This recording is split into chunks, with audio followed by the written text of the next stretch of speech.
Welcome back. Let's continue the discussion on the PDP's refusal to sign the peace accord ahead of the Edo State governorship election. I'm now being joined by the Director of Media, APC Campaign Council in Edo State, Kasim Afegwa.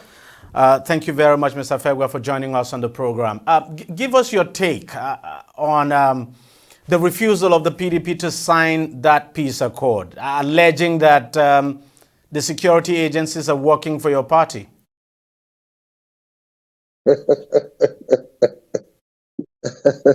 It's very interesting to see that the PDP, known for violence in recent time in the state, are now the one, talking about not signing peace accord. We expected this because we have been crying and shouting over the fact that they have been visiting violence on a lot of APC persons, as well as even our campaign convoys. We've had attack in Ososo, in Akoko Edo local government, where the former deputy governor comes from, the deputy governor that Obaseki is claiming to be his own deputy governor. We've had attack in Ekperi, where one of their deputy DG of campaign comes from. We've had attack in Ekpoma. We've had attack in quite a number of places. And so we have been shouting and petitioning and asking that the security agencies should act, in good faith, so that some of our members could be protected. But nobody seemed to be listening to us until recently, when the Inspector General of Police decided to ban the Edo Security Network, which is like a killer squad of the governor of Edo State. The attack on our global candidate at the airport on July the 18th, and Governor Baseki never condoled with the families of the inspector that was killed. Instead, he threatened that Nigeria will burn if anybody decides to arrest any of his boys. So when you look at such narrative and you guide it through the whole process of attacks on our candidates, on our campaign, you know that the PDP and the governor have been, pro-violence, kind of. They want to create a situation that will justify the use of the Edo Security Network. But we thank God that the Inspector General of Police has banned that now, at least indefinitely. Let us do election peacefully. We don't want to resort to self-help. We don't want to pick up, violent acts against them. We want to do free and fair election. If they win, fine. If we win, fine. Election is a robust engagement, constructive bargaining, collective bargaining, ability to woo your voters, plead with them to support your aspiration and all of that. But when it becomes a matter for life and death, please count us out. But that is the stock in trade of Governor Obaseki. We have had series of situations and references that we can draw with respect to Edo State political engagement. We have complained time and time again. When you listen to the way they campaign, they are saying that they are threatening hills and brimstone as if they are going into a war. And we are saying, no, we are a very peaceful party in the state. The Obaseki has offended quite a number of persons. He has been so cantankerous. He has been so bullish. He has been fighting almost everybody in the state. He's fighting with the monarchy. He's fighting with his deputy governor. He's fighting with party leaders. See, we are not in Iraq. We are not. Or we are not in Libya or even Ukraine and Russia. We are in Edo State, where we need very robust engagement, constructive, engagement, robust interchange and exchange of ideas, political ideas that to bring the votes from the rural areas to bus centers and all to whatever candidate you are supporting. All right. Let me ask you this. Let me ask you this. Earlier on, I had the spokesperson of the Aswe Ogie campaign council. He was on the program just before you came up, and he literally said that there's just no way that the APC can win the election if it was free and fair, and if it was, free, fair, and peaceful. No, they couldn't have said that, because this election is about Obaseki's third term. And I know people are tired of Obaseki, so you cannot get a third term. So where will the votes come from? They plan to rig this election. They want to use hackers. We have told they brought in hackers to the state. They brought in cloners that are cloning our voice and creating all manners of errors, for our candidate, thinking that will sway the voters. But the more we go for campaigns, the more it becomes a jamboree. It becomes in fact, the turnout of Edo people into our campaigns are something that, we cherish and we appreciate, because our candidate has the anointing of God. He has the grace. DEJI, you don't come to see the way people are, showing solidarity, support for this our candidate, despite all they have tried to do, blackmail, attack of his person and all that. Our candidate is very calm, cool, a man of humble beginning, a man of subliminal humility, a man that is empathetic to the problems of Edo State. He wants to see how they can provide solution. A man that he has emotional intelligence. He understands what the feeling of the people, ordinary person is, because of his own humble background.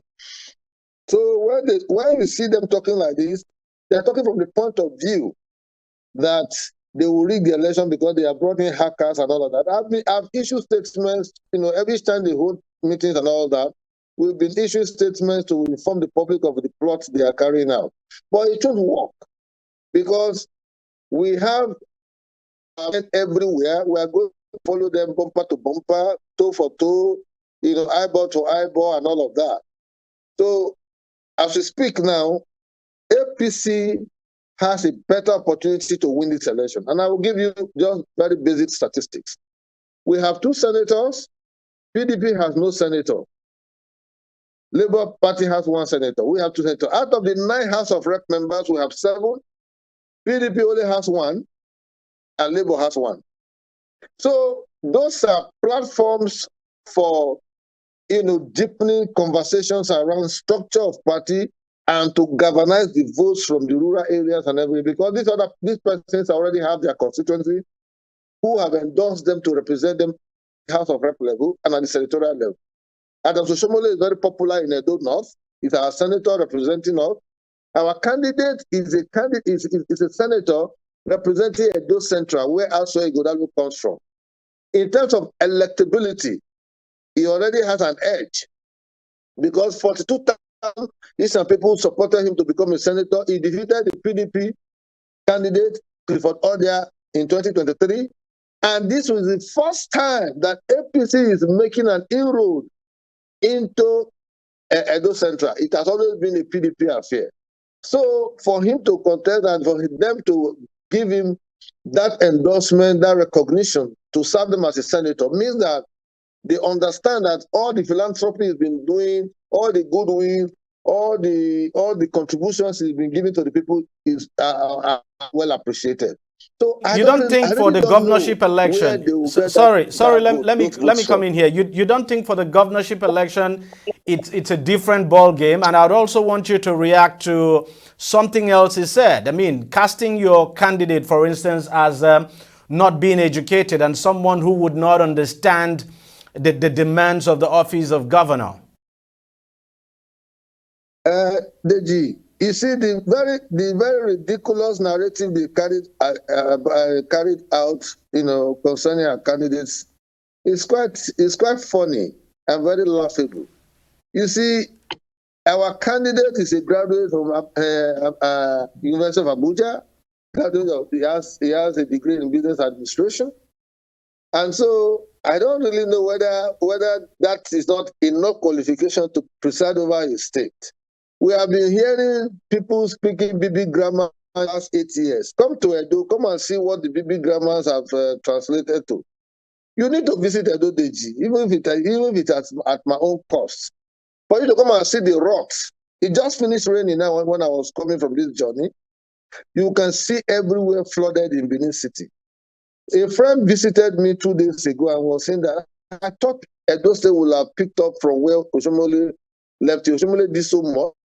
But now it's like even what Oshomole did have been submerged by incompetence and very poor showmanship in terms of leadership, emanations in the state.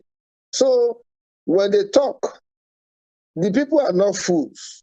Our Edo electorates are very enlightened. They're very civilized. Only 3 days ago, we saw people protesting, telling them to see the speaker that they need an apology from the governor for, disrespecting the monarchy, the Oba of Benin, whom we host in very esteem. So when you see people, express this kind of emotional sentiments, how do you think you can get votes that will make your candidate win? Especially when the candidate is the candidate of Obaseki. He's a candidate of Obaseki, he's a candidate of the PDP and all of that. So for me, this election will be a walkover for APC. All we need to do is to make sure that we guide all the places that PDP have already planned to rig. We are going to make sure that we put our men on ground to this. And the IG has promised that he's going to make sure that the security is watertight so that everybody can come out, express their franchise. Well, I think we'll have to wait until the 21st of September now to find out who wins the election. But very quickly, because we're out of time. Yes. Does it bother you that the PDP did not sign that peace accord? Does it bother your party? We were not expecting them to sign because they are agents of darkness. They are agents of violence. They have committed a lot of atrocities. But we are going to beat them to their game on the 21st of September. It's just barely 9 days to go. And we are going to teach them, we are going to punish them with our thumb. It's going to be a referendum. People of Edo State versus who has literally divided the people, who has planted hatred and disharmony in the minds of the people. Edo is polarized heavily as we speak now. We need a governor who will be a rallying point, who will unite everybody, unite with the monarchy, unite with all the traditional rulers in the state, unite with the people, the critical stakeholders and all of that. The level at which they are distributing arms to non-state actors is becoming worrisome. And that is why we are still insisting that the Nigerian police must put its foot down to ensure that it's able to checkmate all of these plots and plans and all of that to cause mayhem. All the campaigns we'll just have to leave it there.